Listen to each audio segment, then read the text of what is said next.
Hey, welcome to the show. I'm glad you're here. It's another Monday and we're going live. Andrew and I were just doing a little math. We hadn't really added it all up. And we started mentioning it in our latest videos that we do 5 videos a week. So we have the live show here on Monday. Tuesdays, it's the comparison, the Outlander versus the Rogue tomorrow. Then on Wednesday, we do a couple car review. This week, it's going to be the Porsche Spyder. There it is. Andrea looking great. Then we have the Survivor Series. Last week, it was the Corvette Z06. And then on Saturday, we have another couple car review. And this week, it's the new Hyundai Santa Fe Calligraphy with a pretty schmick interior. So that's all coming up this week. And next week, we might have a bonus video. So stick around for that. Okay. Don't forget to sign up to Car Cost Canada. Become an expert member. Use the promo code MOTORMOUTH. That's the name of the channel to become an expert member, and make sure you get your searches, the first searches, for free. If you are looking for a new car, especially now with all of these chip shortages, you want to be able to get the most information you can and get the best deal you can. The deals might not be as strong as we head into the summer and fall with the chip shortage affecting some manufacturers. So in order to know what the actual rebates and discounts are, sign up at Car Cost Canada. Once again, use the promo code MOTORMOUTH. All right, a couple of pictures. We only got a couple of pictures this last time, and they're both from our friend Alex in Israel. And the first one is a Mercedes 560 SEC. So that's the big two-door. And the reason he sent me a picture of this, so he lives in Israel, and that's got a British Columbia license plate on it. That's kind of interesting. A BC plate in Israel. Now this looks like a 7 Series BMW, an E38. I had one of these cars. I had a silver one with the M parallel wheels. Great car, maybe a little problematic. But he sent me a picture of this because it's a manual transmission. Now, I'm pretty sure that the E38 was not available with a manual. Maybe in the European market. I know some people have done conversions, but there you go. Pretty cool. All right. Let's get into your questions. Don't be afraid. If you want to guarantee your question gets answered, you can go to the super chat, type along the bottom, and we'll see what happens there. Oh, he's first. He's back.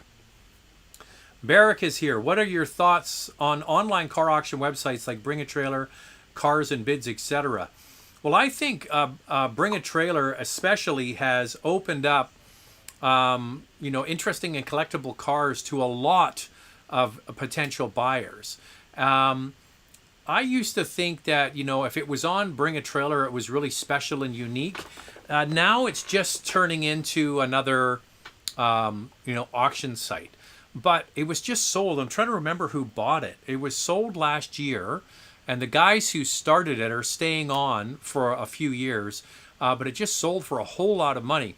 From what I understand, speaking to Core at Core Motor Cars, he says it's very inexpensive to actually post a car on there for sale. They don't do it in a timely manner. You submit the pictures and everything, and then it takes several days, even a week, for them to finally put it on the site. But the cost really isn't that much for someone selling a car. The person buying the car pays for the car plus a commission, a sales commission on top of that. So that's all borne by the person buying the car. It's a good deal if you're selling a car. Hey Zach, hope you and your family are well. Love the channel. After watching your video on Core Cars S63 cab, my dad actually just bought the exact car from them, shipping to the GTA very soon. Well, that, my friend Eric, is an absolutely beautiful car. Now, I have said it before, and I'm going to say it again. If you are looking for low mileage, pristine condition cars, look no farther if you live in Canada, even in the United States, because of the dollar differential. Look no farther than British Columbia and Vancouver. There are so many high-end cars here in Vancouver. If you've never been to Vancouver, it's an eye-opener when you're here. How many expensive cars are here, prestige and luxury cars. There's loads of them. And there's nowhere to drive in Vancouver. So these cars don't collect a lot of miles. I think that one had 20-something thousand kilometers on it. Beautiful car. So congrats to you. So there are lots to choose from outside of COVID times. Right now, the selection is slim. But and well looked after and low mileage. And they don't get the salt. That's a big one. And they don't get the sun. Like you would always think that, I'll get a car from Florida or California. Now, they can get beaten up by the sun. Well, as we know here in British Columbia, it rains a lot. So congratulations to your family for getting that car. Beautiful car. And Core is a great guy to deal with. Hey, Zach, what's the best sedan that's a bit of fun and filled with a lot of tech? I'm curious what you think is tech. If you're just looking for like interior gadgets, I think that Mercedes-Benz cars have that Bmw X system that's pretty nice. I'm not sure what you mean by tech. Hello from Iowa. Nice to have you here. Thoughts on the 2022 Civic? Love the upgraded interior. So my take on this, it hasn't been confirmed yet, but my take on this is it's the same platform and they've done a new look on the outside, much more conservative. The interior certainly does look great, but it's like everything, you have to see it in person. They did have an event last week for U.S. journalists. Unfortunately, not the case for us here in Canada, so we're going to have to wait until we get our hands on it. The powertrains are carried over. It's still the 2-liter and then the 1.5-liter turbo. So to me, that says this is the old platform, which is fantastic. In fact, we own one. And then with a new, more conservative skin on it. So I can't wait to drive it. It's still a very important car. It is still the best-selling passenger car in Canada for over 20 years now. But if you follow along with the auto industry, cars aren't the dominant category any longer. It's now compact SUVs. So even though it's the best-selling car sales are down. Jacob's here. What brand has the sleekest interior in the market currently? In my opinion, I don't love what Mercedes is doing, and BMW is underwhelming. Audi gets the prize in my book. Your thoughts? I would disagree with you on the Mercedes. I think the Mercedes, once you live with them, are pretty nice. I just picked up a GLA 45 AMG today. And I guess because I've been in so many of them, I just get into it, and it's kind of second nature. I don't mind their MBUX system at all. But I would agree with you, kind of slick looking. Certainly the Audi with the triple screens is pretty nice. So I wouldn't disagree with that. A lot of people would say Tesla with the one-screen formula, but I don't like that. I don't like to have to go into a screen every time I want to do something in a car. I like to be able to just hit a button. So watch the Santa Fe video that comes out on Saturday. They're doing a lot of things right with that.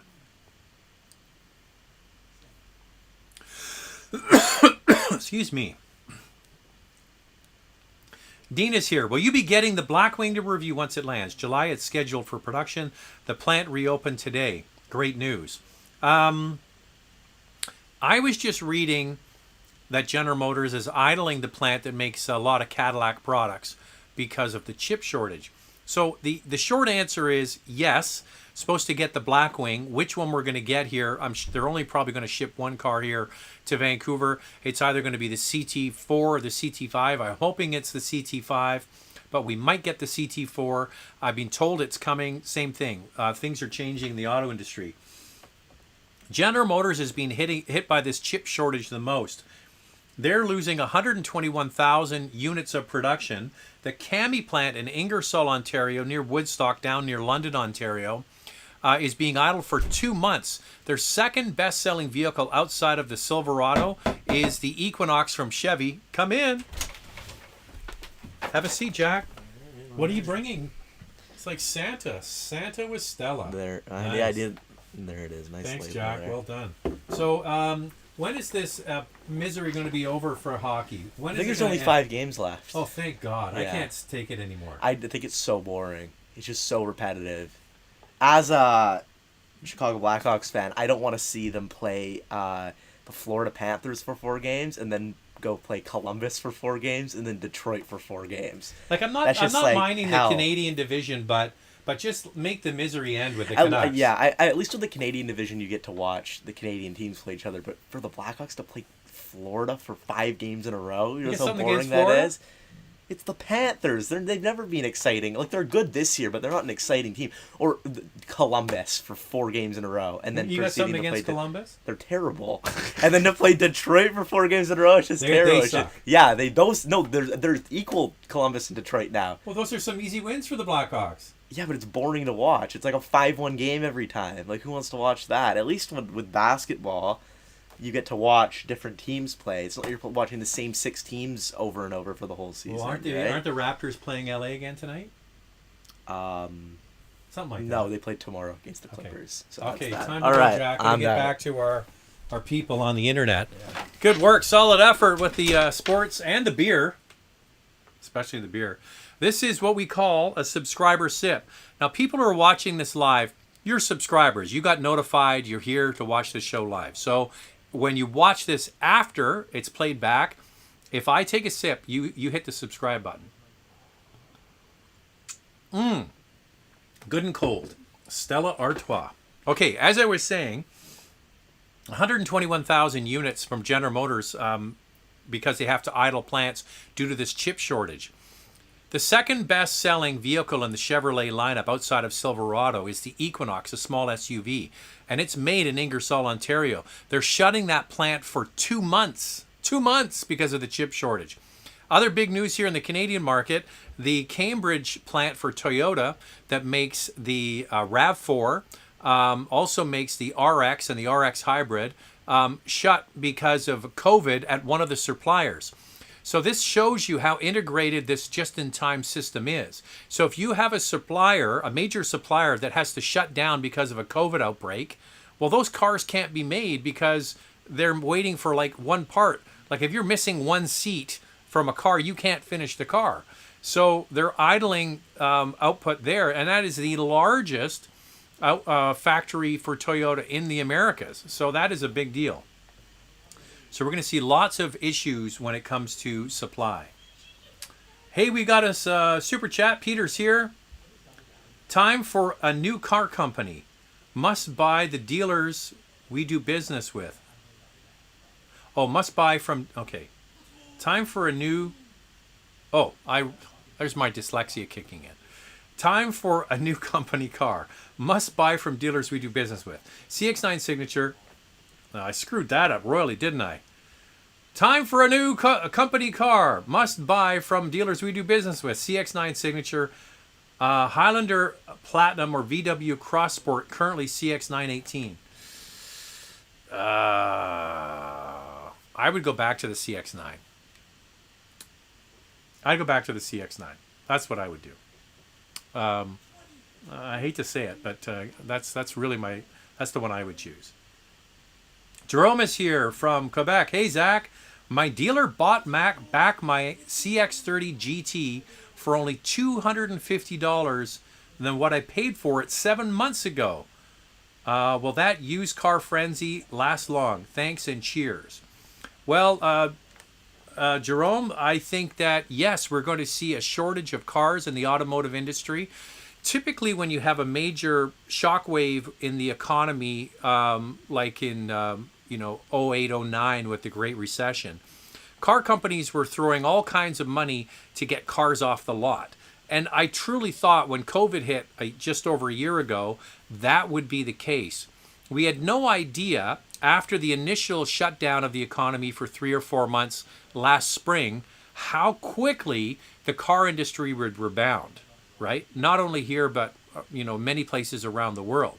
Car companies were not expecting that. Chip suppliers were not expecting that. Foam companies that make the foam for seats were not expecting that. So what's happened is we have this massive shortage of pieces to put into cars, and the car companies, as I just mentioned, are having to shut plants down for a week, 2 weeks. In the case of, can you believe it, the second best-selling Chevrolet for 2 months. That's amazing. So yes, used cars are going to be a hot commodity. And I said this last week and I'll say it again. If you are thinking of trading in, as Jerome just did, a used car, you're probably going to get more for it than you think. because a lot of vehicles in the Canadian market, if they're lightly used, often will roll across the border and get picked up by US dealers because they're paying with US dollars and they can pay more for the cars. So it's a good time to be selling a used car. It's a bad time to be buying specific new cars, and a lot of vehicles are just going to have to wait and wait. Unfortunately, that's what we're into.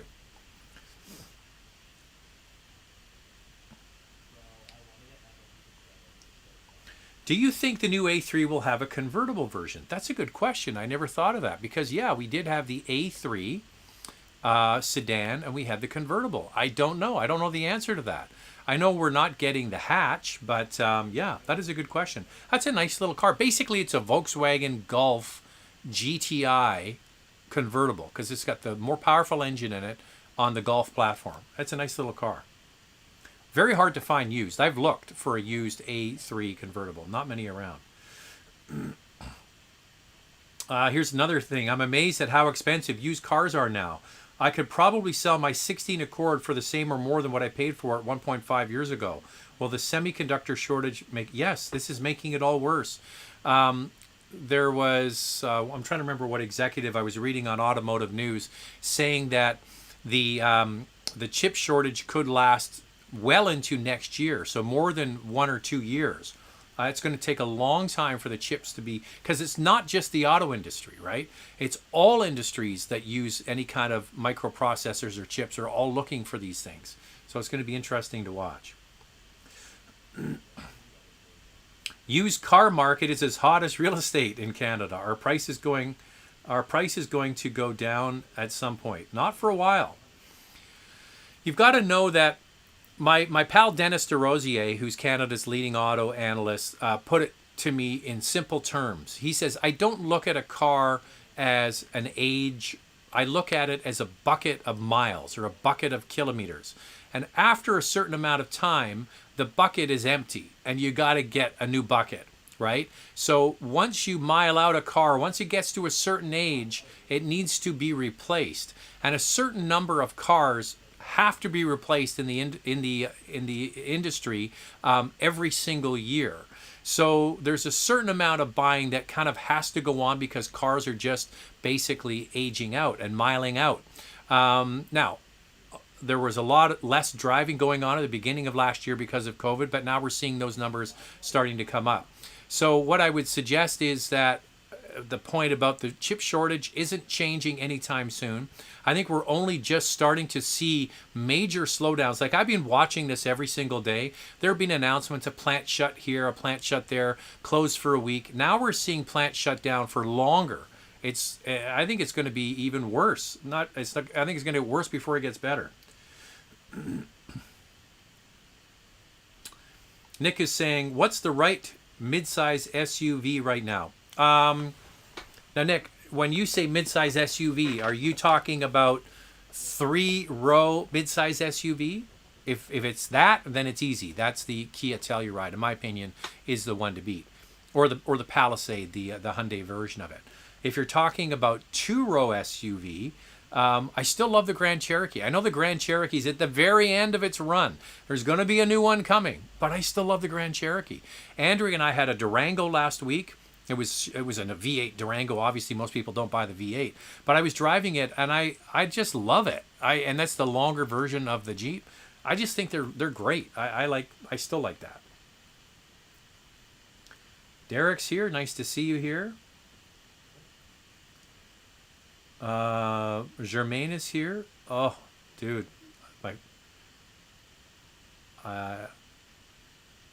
no comprende, unfortunately. What is going on here? Oh, this is a good handle. Vanilla Donut. Do you think used car prices may increase? Okay, listen, we're going round in circles here. Now, you bring up a point about car rental companies. Car rental companies are scrambling to get cars because the U.S. economy is opening up. You've got not the majority, but more than 50% of the U.S. population has been vaccinated, and a lot of them have had their second vaccination. So as you're seeing states reopen, Disney World and Disneyland, Disney World just opened yesterday. We're going to start to see a demand for rental. We're going to see a demand for airlines. So when you land in Florida and you're thinking, oh, we're going to pack up the kids and we're going to go to Disney World, well, there might not be a rental car there for you to rent. And if there is one, it's going to be really expensive. So all of this production that is being shut down is also going to affect rental car companies. I think we're into this for a while, friends. What are your thoughts on the next Hyundai Tucson hybrid? Better than the RAV4? Well, I have to wait until I get a chance to drive it. It's on a train or a truck or something. It's coming here. I just went to the person where I get the Hyundais from, and he said they're still waiting on it. Once I get it, I will give you a full report, or Andrew and I will give you a full report. Yuri and Jacob did a live Santa Cruz video today with the president of Hyundai sneaking in. I hope to get one soon to drive. Well, good for Yuri and Jacob. Part of the issue, living in Vancouver is, it's just a drag that we don't have access to the head offices of all these car companies. That's one of the great advantages to living in Toronto. That's probably it. That they have access to, the people and the cars. And we just sit here and wait. That's all we can do. Hey, Zach, which used car would you recommend to buy for a teen? Are SUVs safer than sedans? What should I look for? Okay, Raul, what I would suggest is SUVs might be safer than cars if you're just looking at mass, right? A bigger vehicle is always going to be safer than a smaller vehicle. So, but are you going to buy a teenager a 3-row SUV to drive around in? Well, that's not really logical, is it? So if you're looking at a small SUV, say like RAV4 size versus a Corolla, well, you know what? Maybe the Corolla might just be a better car because it's less powerful, it's lower to the ground, it has better handling, it's more nimble. Put it this way, we just got a car for our kids. We didn't get it for them. We bought another family car that they can drive because of insurance reasons. We don't want them driving our other family vehicles, because in British Columbia, you have to insure teens on each car separately. So we have one car we all share, and we chose a Civic. And a lot of people ask, well, why didn't you buy an SUV? Well, you're paying a big premium for a utility vehicle. So my advice would be the same advice I gave myself. I would buy a Corolla, I would buy a Civic, and I would look for one that had forward collision warning with autonomous braking. Now with the Corolla, for example, they had forward collision warning, but it didn't have the automatic stopping feature. That was added after the fact. So you want to make sure you have both of those things. Forward collision warning with autonomous braking, because that saves your ass when you're a new driver. Kids do dumb things and they're looking down at their phone or whatever, and then they look up and it's like a sea of red brake lights. Those systems can really save you. So I would probably start out with a car. I just think you're going to pay a lot more for an SUV because they're more popular than you will for a car right now. And a car is a great thing to start on. The rest of your life, people are going to be driving SUVs. Tellurides are made in Georgia, not Korea, as you noted last week. No, I think, Bruce, if you double check, it's the Hyundai is made in Georgia and the Kias are made in Korea. Just check it. Just check. The Sienna is a hybrid with a CVT. We're worried about long-term maintenance costs, reliability of hybrid compared to V6 automatic like the new Kia Carnival. Well, Mr. Becker's story, the hybrid systems that Toyota uses are very, very reliable. I tell this story all the time. The very first hybrid taxi cab that went into service was right here in Vancouver. A guy bought it when the very first Prius was put into production, and he had like 300,000 kilometers on it. Toyota bought it back from him, sent it back to Japan, gave him a free car, and then he became a real advocate for using a Prius as a taxi cab. Now, Prius cars really are the dominant taxi around the world, and many of them have 1.5 million kilometers on them. And then you take that technology and you put it in a vehicle. Now, it's a different powertrain, but in vehicles like the Highlander and then the Sienna, like, you've got to think about it. The Highlander hybrid is now on its third generation. Some brands are coming to market with their very first SUV hybrid. Toyota is on its third generation. Like, we're talking 20 years almost of Highlanders, and these vehicles are incredibly reliable. So reliability of the hybrid system in the Toyota Sienna would be the last of my worries. It's not reliability, it's drivability. How do you like the way it feels and drives? That's what you need to give it. That's what you need to try for yourself. I love Infiniti. That's great. Evan Katz is saying, out of focus a little. That just makes me look better. I keep hitting the focus button, and that keeps moving on me. How's that? Is that better? You know, my uncle, who passed away a year ago, said that the trick to a lifelong marriage is to have your glasses just a little bit out of focus. Makes your spouse look better. Maybe the camera knows I need to be just out of focus a little bit.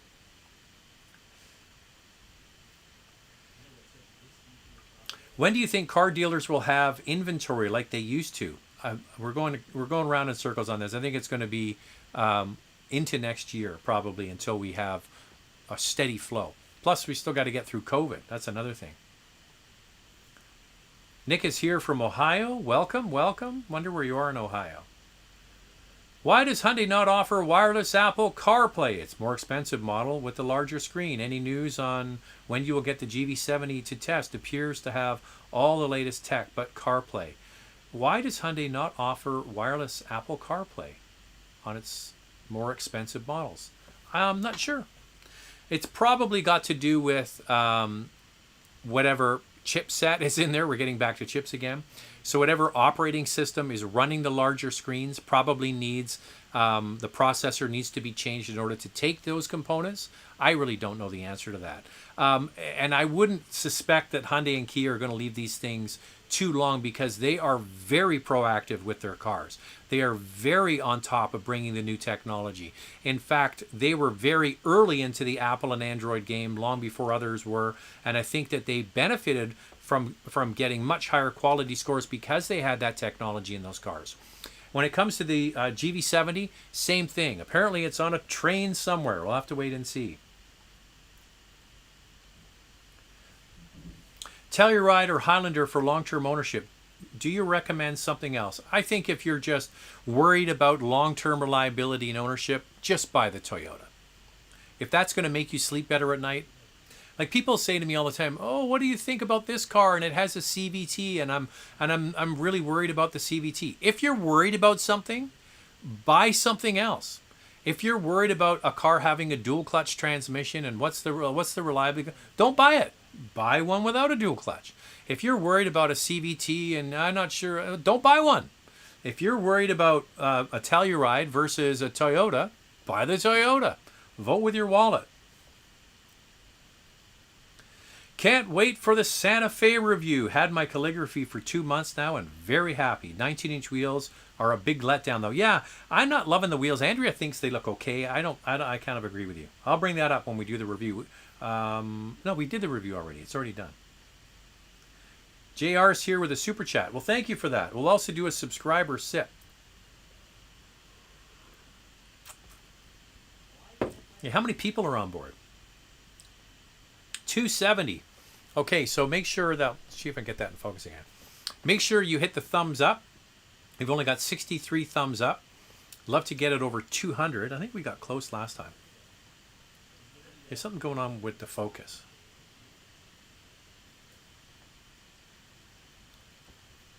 Thanks for the super chat, though. All right, where were we?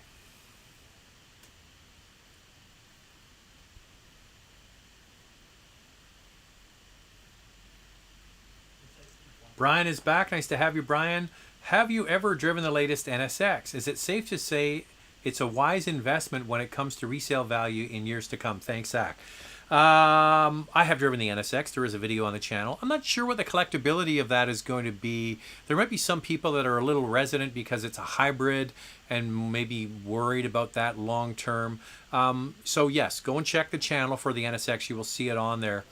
What you can do is go on to a value guide, sort of like a Canadian Black Book, and then you can look at projected values. Now, down the road, is it going to be as collectible as the old original NSX? I'm not sure. The other thing is if NSX gets canceled. I mean, they brought it back and it hasn't been selling well at all, which might offer a good used buy. But yeah, I don't think it's going to be as collectible as the originals. Thoughts on the refreshed model lineup from Mitsubishi? Do you have a favorite? Yes, we have. Tomorrow the Outlander video is dropping in comparison with the Nissan Rogue. I think that this Outlander is amazing. I mean, for what you pay for it and what you get, standard third row of seats, beautiful interior, all that kind of stuff. Yeah, I don't mind the Eclipse Cross either. I think the updates they did on that are very nice. I was at the dealer picking up the Outlander, and they had this gray, this light gray, kind of like a not battleship gray, but lighter than that. A light sort of matte gray on the outside with an almost white interior. Wow. It was like a eye popper. I couldn't believe it. This is a Mitsubishi, so they're doing a lot of things right. So good for them. What happened to your 2021 Buick Envision review? Nothing's happened to it. The car is being delivered here tomorrow. So we haven't got it yet, but we will have it. Don't worry about that. Hyundai and Kia seem to be putting indicator lights low in the rear bumper. We're worried some drivers might not see as indicated from certain angles. What's your thoughts? It's funny you mentioned that because I was following Andrea and she was driving the new Santa Fe, and we do our car-to-car shots. We shoot from our Cayenne, and when you see the car driving next to another vehicle, that's our own vehicle. And I noticed that exact same thing. So down at the bottom, typically of the lower valance where you would have, like just a reflector, that's actually where the turn signal is. I noticed it, but I don't think people will miss it. I don't think so. I don't think people will misconstrue that for anything other than a turn signal. JR is back with another super chat. Are Audi A4s worth the money? I can finally afford a luxury sedan and loved my A4 test drive, but Audi's online reliability reviews are horrible and freaking me out a little. Thoughts?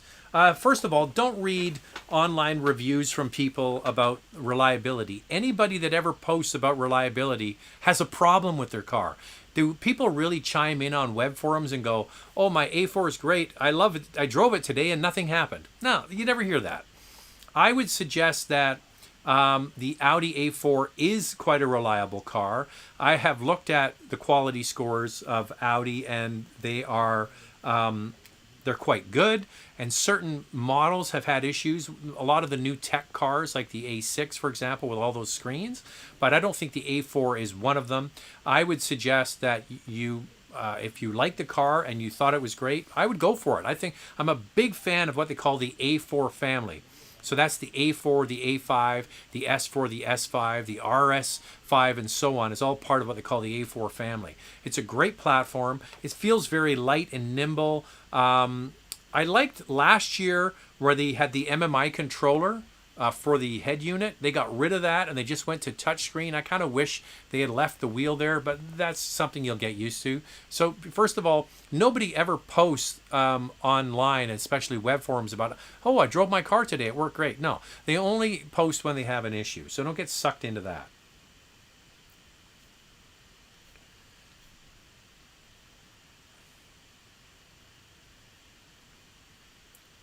Ah, somebody finally caught on. Marky Mark.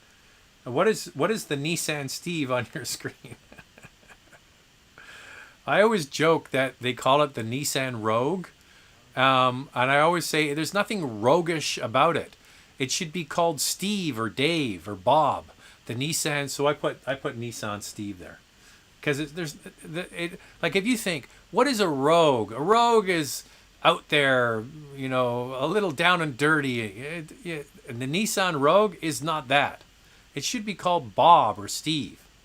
What do you drive? I'm surprised that car company. I'm not sure if those names are registered. Wouldn't it be great if you said it's the all new Nissan Dave? That would be good. What do you drive? I drive a Dave. I've got a Mitsubishi Jennifer. That'd be kind of funny. I've got a Nissan Bob. Oh, somebody gave me a thumbs down. I guess you didn't like that joke. All right, it's okay. Come back with your Come back with your own jokes. Where was I?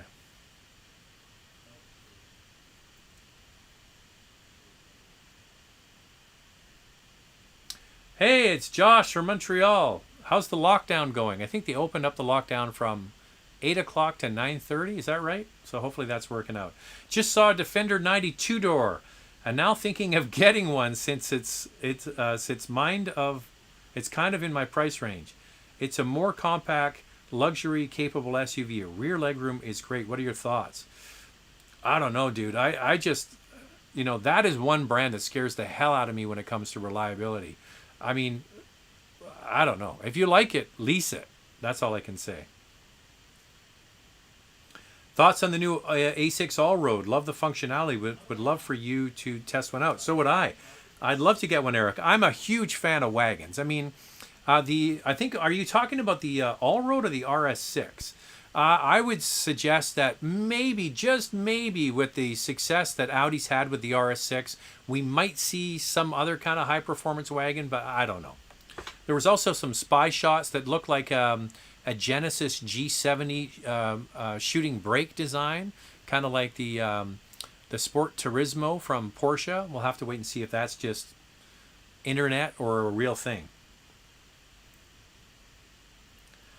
Why is it taking Chevrolet so long to get a new Equinox to market? I assume it's not getting a bit long in the tooth now. Yeah, it is.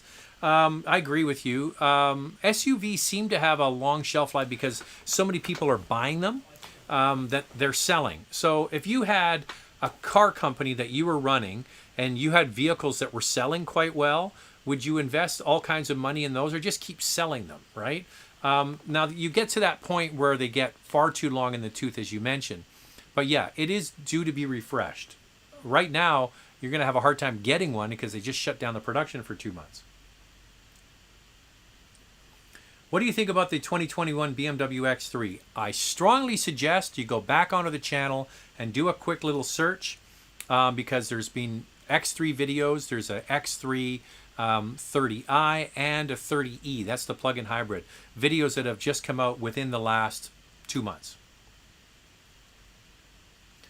Hey, Zach, I liked your review of the Stinger. How would you compare it to the VW Arteon? Thanks. Now, a lot of people called us out on that and said you didn't mention the Arteon in the video. The reason why is the Stinger in the Canadian market is no longer sold with a 4-cylinder turbo. It's only 3.3-liter 6-cylinder. So we kind of left the Arteon out of there. I like the Arteon. There is a video on the channel of me driving the Arteon from a year or two ago. Nice vehicle. Basically, it's the Golf R driveline that they've made into a bigger vehicle. Simple on the inside. I like the Arteon a lot. I like the way it looks. It's just overpriced by about $10,000. I said that in the video, and I stand by that. I think the Arteon is overpriced. If you can get a screaming deal on one, go for it. And it's a nice car. But I just think it's overpriced. What's your take? VW Golf R or Ford Focus RS? Have you ever driven both? Greetings from Lima, Peru. Yes, I've driven both, and they're very different. The Golf R is a much more polished. I always refer to them as Audi Light. They feel a lot like Audi cars.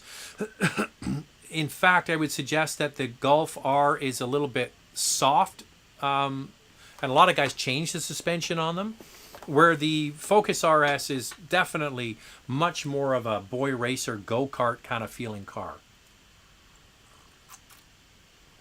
I would pick the Golf R for everyday driving. If you're just going to go and have at it and tear up backcountry roads, then the Focus would be the one to get. I have another super chat here.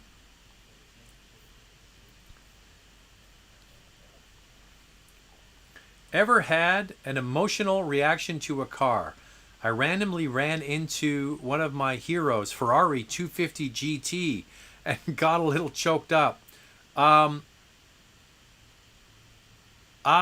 can clearly remember having, my dad had bought a book of classic cars. And this was blue. It was like this, I'm colorblind. I think, from what I remember, it was this blue color. And of all of the pictures and all of the cars and all of the cars that I've ever seen from this mark,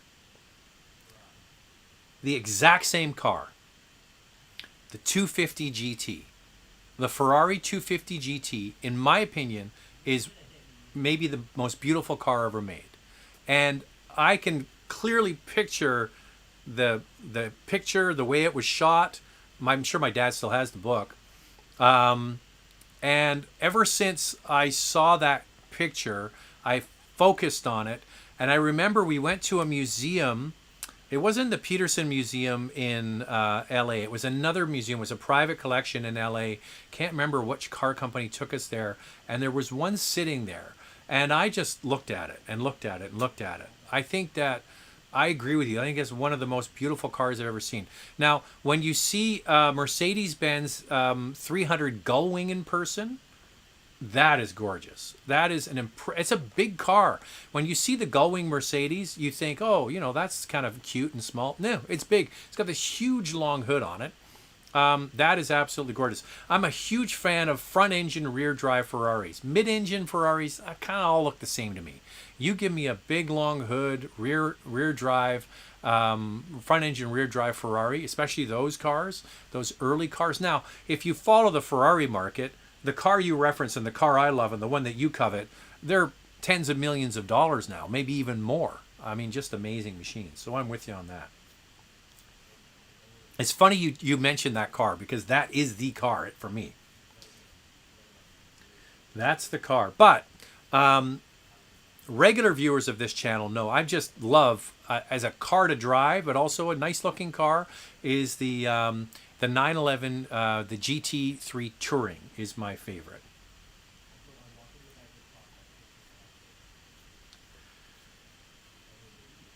Okay, I gotta find where I was. Where the heck was I? Oh man, we got lots of questions here today. I love it. Okay, we have 136 thumbs up. If you guys could smash it more, I'd like to get it to 200.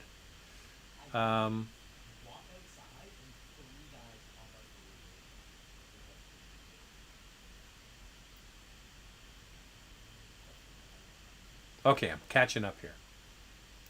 What do you think about the 18 Infiniti QX60 for a family of 7? Is it a good car overall? Not a fan of the Infiniti QX60. It has a continuously variable transmission. I'm not a fan of the interior size. I think there are lots of other vehicles that will do the job for you and be better to drive and give you more space on the inside. So if you're looking at a 2018 QX60, what about like a Highlander? That's going to be maybe not the prestige badge. An MDX, get an MDX. I would get an MDX over that any day of the week if you want the prestige badge, but not a fan of the QX60 at all. Now, I hope you don't own that car and I'm just dissing your car, but that can happen. Keep up the great work. Love all of the reviews and insights in the auto industry. Well, thank you, and thanks for being here. And we'll be here every Monday. Have you gotten any indication when you would be able to travel to see new cars, or wait and see? It depends on the car maker. I had a phone call with a car brand last week, and they were asking, what is your appetite for travel? This was to an event in the Toronto area in June. And I said, you know, today, no. But a lot's going to change. We're going to have much more vaccine into the marketplace, and then it's these variants of concern and how rampant they are. If they can tamp down the COVID cases, get more people inoculated, then maybe travel will open up a little bit. But I still don't think it's going to be, there might be a few spotty invites for events here and there, but unless things, you know, get under control a lot more, I'm not really looking forward to jumping on an airplane. I would suggest that probably September, Labor Day, is when we might start to see things opening up a bit more. There's certainly nothing international, just going to be domestic. In search of a used, fun, affordable, reliable summer car with back seats. Used to have a Miata, good choice. What would your pick be? BRZ, Mini Cooper S, 128, Ford Mustang, or Abarth? I would probably say BMW 135. It's a 135, yeah. If you can afford that, that would be the one I would choose. If you now the 128, there's nothing wrong with it, but yeah, the 2 Series probably would be my choice of that bunch. I think the BRZ's underpowered, not a lot of fun to drive. It has no torque, especially with 4 people in it. A Mustang GT is a hell of a car. Not sure if you're looking at a GT. A Barth, maybe too small. Yeah, I'd probably go with the 2 Series or a 135 if you could find one. Looking at a used GTI versus WRX hatch, not apples to apples comparison. I found a WRX is $5,000 more than a GT. What do you think it's worth? Well, you have to look up the value. Go to a value guide like Canadian Black Book and type that in to find out what you think the value is. I would suggest that you're going to have to really decide whether you want all-wheel drive. Isn't it funny I'm saying WRX and there's a Subaru pops up behind me? If you want all-wheel drive or not. I mean, you really have to come to terms with that. Are you okay with driving a GTI front driver?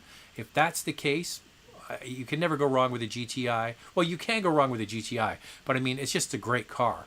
The WRX is not very refined. It's a little bit rude and crude, and is old in comparison. The GTI has been updated more often, so I would probably lean towards GTI. And look up the value online. Hey Zach, why don't car brands include shipping and preparation costs in the MSRP price? It drives me absolutely up the wall. And I brought this up with car companies. I've said to them, why do you do this? No other industry does this. You don't go to the grocery store and buy a can of Campbell's soup and you say it's $1.69 plus shipping and handling. Like that's crazy. Oh, by the way, we're going to have to do a prep and delivery charge for you. It's crazy. You don't go to Best Buy and get a 60-inch flat screen and they say to you, oh, there's a destination charge. Plus we have to do a PPI on it. I mean, I don't understand that. I think car companies would be well served to ditch all that stuff. And you're going to see that. Hopefully with Genesis and, Tesla's pushing all that. TK Porsche, Ford CEO announced last week that his company will lose up to half of its planned F-150 production in the next quarter, due mostly to chip shortages. Yeah, there's also talk that the Bronco could be delayed. Mach-E chips are in short supply. This is a really big problem. The domestic manufacturers, Stellantis, Ford, and General Motors are all getting whacked by this. Other brands are too. It's just, I think they're making it up week after week to figure out how they're actually going to do it.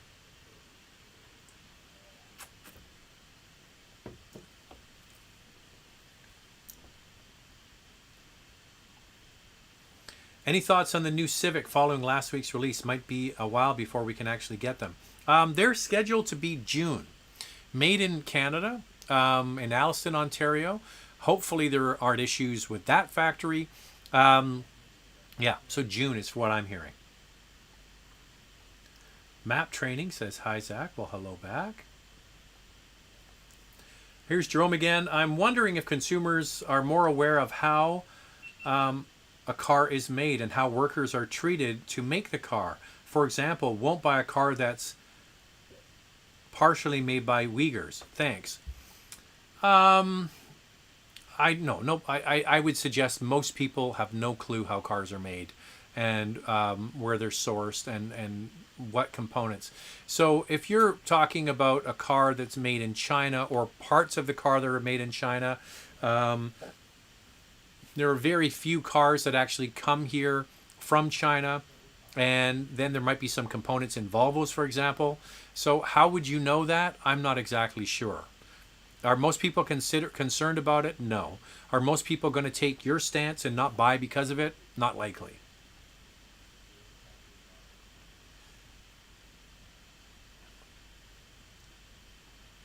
Nice Corvette your neighbor has, considering the low mileage. What are his other cars? So this Z06 went up for sale at corecars.com. I did a video on the channel on Friday of the Survivor Series. It has just 25,000 kilometers on it. It's a family story. The fellow that had this came on onset of dementia, no longer able to drive. I believe they also have a Durango that the family is moving. So they're moving the car because of necessity. They're not in a rush. They're not a family that needs the cash, I don't believe. I just think that, he's no longer able to drive and has care he's in care. So the car has got to go. And then his truck is going as well. So yeah, it's a bit of a sad story really, but somebody's going to get a beautiful car. Hi from Edmonton. Would you recommend a 17 240 or 440? And how is the manual? Most people say get the 8-speed ZF. Well, people who say get the automatic are probably not good at driving manual. I made a post on one of the Porsche forums. Some guy says PDK always, and I'm like, from the guy who doesn't drive manual. If you're good at driving manual, now there's a lot of people who are not good at it, but I love driving manual transmission cars. I'm good at it. I know how to heel and toe downshift. For me, it's totally second nature. So if I was buying a 17 440, I'm trying to remember, was the 17 available with a manual? Because if you could get a 440 manual, now that's a cool car because you can still get the 2 Series with the manual. That's still available. But the 3 Series and the 4 Series no longer have it. So by the way, if you can get one, that will hold its value in the long run. Because there's always going to be nerds like me who want to buy a manual transmission car. So something to consider. By the way, I'm always shifting around in this seat. I sit here and edit all the time. I said to Andrea, I'm going to get a new chair, office chair. I bought like the Mercedes-Benz of chairs. It's being shipped now. So when it comes, I'll show it to you. I'm pretty impressed with it. It's not here yet. I've still got this old clunky thing. I did a trade-in. I have an 08 BMW 128 6-speed sport package. I kid you not, only 47,000 kilometers. Don't need to sell, but since the used market is hot, it's worth putting it on the market. Well, Kevin, it really comes down to, I always say this to people that are selling their car. Now, you're going to get good money for the car. There's no question about it. Do you need, we'll just pick a round number. Do you need the $20,000 you're going to get for this car? Do you need that more than you will miss the car? Because once you sell your car with low miles, and probably you've owned it since new, and it's your baby, obviously, you baby the car, are you going to miss it? You might be able to make more money. Like I've had some older cars, and people say, oh, why don't you get rid of it? Like you could make, like I had Volkswagen vans and things. You could sell them for more than they're worth. But I say, yeah, but I'm not going to be able to replace that van. So you have to really think long and hard.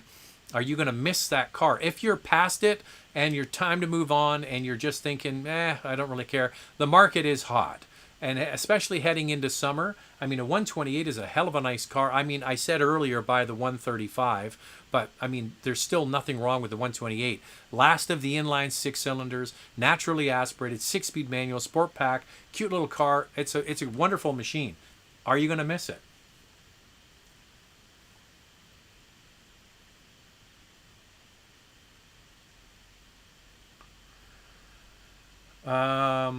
Is a 21 GTI worth getting over the 2022? Well, I haven't driven the 2022 yet. I have seen it, but I have not driven it, unfortunately. I don't know if they're popular elsewhere, but I'm curious to know why the Honda Passport aren't more on the road. It seems to me it's a very good, useful car with a great engine. What's up with it? I think Passport is the price. If you look at the price of the Honda Passport and then you look at the price of the Pilot, a lot of people will just say, you know what, I'll take that extra third row of seats for roughly a little bit more money. And especially when you lease it or finance it, it's really not much of a difference. I remember when I went on the Passport launch, and there is a video of me driving it when I went in Quebec, by the way. We did a review of it, but what I found was that you give up the third row of seats and you pay basically the same price. I think the big problem with the Passport is the price. 167 thumbs up with 336 people on board. I'd love to get to 200 thumbs up. That would be great. That'd be really good. I've got an issue with my RX 350 2020. The leather has faded from factory. I tried to make a claim with the Lexus dealership, but nothing. Then Lexus dished me by saying it may be me who damaged the seats. Yeah, no, that's one that's going to be hard for you to make a claim on because, you could have put something on the seats inadvertently and didn't realize if you used a certain cleaner on the seats. I'm not sure. That's what they're going to claim. If you can show the same kind of wear on multiple seats, that you might have an issue. Have you opened a claim with Lexus? So call the head office customer service number. So when you go onto the website, I'm not sure whether you're in Canada or the US. When you go on the website, you'll find a customer service number. Call the customer service number, make a claim with head office, whether it's in Canada or the US, and then open a file, and then someone will get in touch with you to follow up on it. A 2020 is a one-year-old car. It shouldn't have an issue with the leather seats. What I would suggest is you say you want an area manager. So that's not the dealer. That's an area manager for the brand to come and look at it for you, okay? Now, you have to be really honest with yourself. Did you maybe clean the seats with some... Here's number one rule. Nothing that you use in your house should ever be used on your car, okay? The products for your house are for your house. They are not for your car. The products for your car are specially formulated for pH balance and things, especially cleaners, okay? So did you use anything from the house in the car? I'm not saying you did, I'm just asking the question. That's what they're going to ask you. They're going to say to you, did you use some household cleaner on the seats? Because that's maybe what caused the problem. So it's going to be a tricky one, but don't deal with the dealer, deal with the head office.